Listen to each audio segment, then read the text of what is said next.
any of those cross over into the criminal arena? No, they didn't. One, I was representing a trial judge who was accused of having improperly influenced another judge in a dependency family law matter. The other was one in which there was a personal injury wrongful death case in which the police department had stopped somebody for drunk driving, field tested him, proved he was drunk, took him in, blew 2 times, well over the limit, and let him go to sleep it off on the beach, and he wound up getting in an accident and killing my client's son. Is that the one where you're the plaintiff's attorney? Yes. And yes, we received a nice letter from that client. That was a different arena for you, correct? Yeah. You had not worked as a plaintiff's attorney? At that time, I don't think I had taken any plaintiff's cases. I do from time to time take a plaintiff's case. Typically, it's if I know somebody or if I know there's a relationship to them. I don't have an active plaintiff's practice in that sense, but I enjoy it. Thank you. Anybody else? Any other questions? Jim, obviously you did very well in school.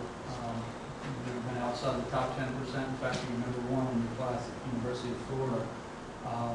I've gotten a lot of calls, in the past when you applied and this time, letters from people that I know you didn't contact at all. You called probably others on this panel. But tell me something that your family might say about you outside of the law that would help us understand what you do and who you are. Well, I think they might say 3 things. One, I really am a family man. I married my high school sweetheart, and we've been together now ever since. Spent time with my boys. I've been very lucky. They work in the same office that I do. I think they would also say that I'm happy and I'm very calm. I don't get flustered. The kind of work I do, things can happen. It's big stake stuff from time to time. And I've just found that it's best to stay calm. If there's a problem, you address it and you work through it. And I think they'll also tell you that I really enjoy what I do. One follow-up. Tell us one thing you learned from your dad. Obviously, growing up as the son of a father who was a judge, you probably learned a lot about the court system and the justice system. Tell us one thing that always stuck with you. Well, he was always very big on the rule of law, as am I. To me, there ought to be one set of rules that applies to everybody. Whether you're rich or poor, young or old, it shouldn't matter. There should be one set of rules, and it should be applied fairly. Sometimes people will try to have you bend the rules. Sometimes people will ignore the rules, and it typically will lead to problems. That doesn't mean that you apply the rules overly mechanically, because no rule can ever fit every situation. But that was one of the overriding things, along with, as Mr. Martyr mentioned, being on time. Thank you. Any other questions?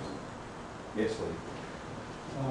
Jim, your background certainly appears to fit well within the parameters of what a candidate for become a judge would be. But I didn't see it, and it might be there. I didn't see that you're board certified as an appellate.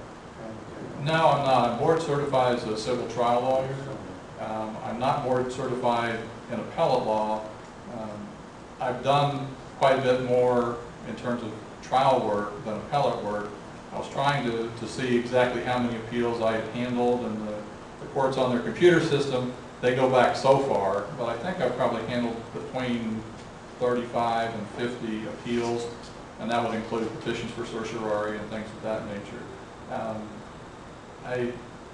In Orlando, at the time I was looking into board certification, I didn't think that there was that much pure appellate work that would be funneled your way, whether as a trial lawyer, and I was relatively young at the time I got the certification. I got that so that people would go, okay, he's the real deal when it comes to trial work, and that's why I made that choice. Follow-up question. You were on a short list last time from this commission. Yes. Did you actually go up and interview with the governor's office? Yes. I was on the short list with Brian Lambert and Angela Flowers. We were scheduled to interview Tuesday. We all learned Monday afternoon that Judge Jacobus had been put back on the list, so we did go up and interviewed with the governor. The three of us had turned into four, but we all did go in and interview. What were your thoughts about that process of the government level why maybe you didn't get selected? Well, it was very pleasant. That's the first time I ever got to talk to this governor. So it was very nice, very pleasant, social kind of discussion. I'm not sure exactly why I wasn't chosen or any of the other three who were on the original short list. Judge Jacobus I've known him for a long time. He's a great guy and a great judge, and he's doing a great job now. So it's kind of hard to get into the governor's mind. I mean, I understand it's a political process. Once you get there, that's fine. That's part of the way it works. So you have to ask Governor Chris. If no other questions, you got 2 minutes to close, Mr. Okay. Well, again, thank you very much for taking the time to let me come in and meet with you. I think I do have the background, experience, and personality to serve as a judge on the 5th DCA. I think the qualities or traits that a judge on our court would need include intellectual ability, a very good work ethic, a good personality to be able to work with other people, and a desire to make sure the cases are handled promptly and fairly. If I am chosen for this, I can promise you that I would be fair, I would be impartial, I would make sure the cases get moved along promptly, but not sped through the system. And I can promise you that I would work with respect and courtesy for the people I work with and for the people who would appear in front of the court. Thank you very much for this opportunity to speak with you. Thank you for your time. Thank you.